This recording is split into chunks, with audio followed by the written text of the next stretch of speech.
Hallihallo Tonfreunde und herzlich willkommen zu dem ersten Video auf meinem YouTube-Kanal. Wie du bereits im Titel gelesen hast, geht es in diesem Video um einen Vergleich von günstigen und teuren Mikrofonen, die üblicherweise im Video- und Filmbereich verwendet werden. Vielleicht bist du ein Anfänger, möchtest YouTube-Videos drehen oder du bist ein Profi oder ein Enthusiast und möchtest dir einfach mal die Unterschiede zwischen diesen verschiedenen Mikros anhören, dann bist du hier genau richtig. Denn heute vergleichen wir das T-Bone SC140 für etwa 50 € mit dem Audio-Technica AT4053B für ca. 500 € und das Sennheiser MKH50 stand heute für ca. 1500 €. Ich werde in den Vergleich auch noch rein interessehalber mal das Kameramikrofon mit einbeziehen, hier von der Sony Alpha 6500.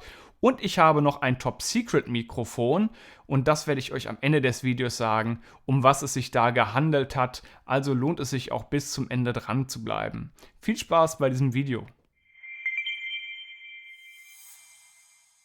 So, dann fangen wir doch vielleicht erstmal einfach an mit der Testumgebung. Und zwar, wie ihr vielleicht seht, ich sitze bei mir im Wohnzimmer, eine ganz typische Umgebung. Ich bin jetzt nicht bei mir im Studio, da werden die Akustikbedingungen vielleicht noch etwas optimaler, aber ich fand es viel interessanter, die Mikrofone jetzt in einem Bereich zu testen, die bei euch im Videodreh vielleicht auch einfach so vorkommen könnten. Vielleicht habt ihr kein Studio, ihr habt irgendwelche Locations, wo die Akustik nicht perfekt ist. Da ist es natürlich auch besonders interessant zu testen, wie diese Mikrofone in diesen Situationen klingen.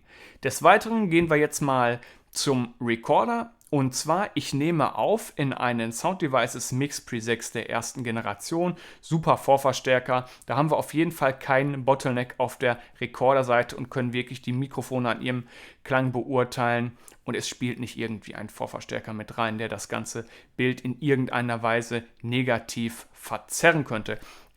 Ich nehme auf in 192 kHz, ist jetzt vielleicht für Stimme ein bisschen over, aber ich habe euch die Spuren auch nochmal in der Beschreibung verlinkt, dann könnt ihr euch das Ganze, wenn ihr möchtet, auch zu Hause nochmal getrennt voneinander so lange anhören und so lange vergleichen, wie ihr möchtet. Ich schaue jetzt einmal gerade drauf, wie die Mikrofone gepegelt sind. Ich habe die so gepegelt, dass sie möglichst gleich ausschlagen, bis auf mein Secret-Mikrofon. Und zwar ist dabei auf dem 4053B 41 dB Gain, auf dem MKH50 40 dB und auf dem SC140 46 dB Gain. Wenn ich jetzt so spreche, schlagen die Mikrofone irgendwie maximal bei ca. -12 dB aus, sind jetzt also auch nicht irgendwie im Limiter und dadurch in irgendeiner Weise verzerrt. Wie ihr vielleicht schon mitgekriegt habt, schneide ich die ganze Zeit etwas hin und her zwischen den verschiedenen Mikrofonen. Und zwar gibt euch das dann auch nicht nur ein Empfinden für den Klang der Mikros, sondern auch, wie der Raumhall oder generell der Raum mit in diesem Mikrofon aufgenommen wird.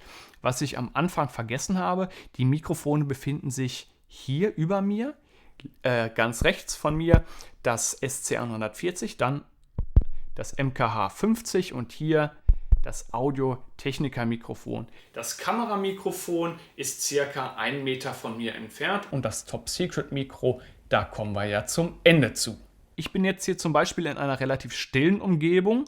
Außer meinem Gerede ist jetzt hier im Raum eigentlich nichts. Vielleicht könnte man etwas die Heizung oder ähnliches hören, aber man hört jetzt keine Straße oder so im Hintergrund.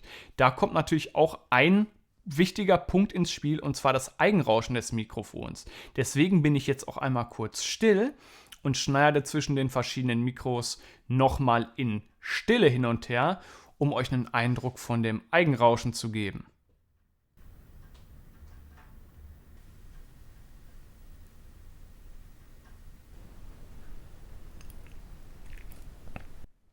Na, vielleicht hört ihr sogar ein paar Regentropfen, weil es scheint gerade draußen wunderschön zu regnen. Ja, wie ihr gehört habt, hier sind wir natürlich am Punkt, da gibt es schon relativ große Unterschiede zwischen den Mikrofonen.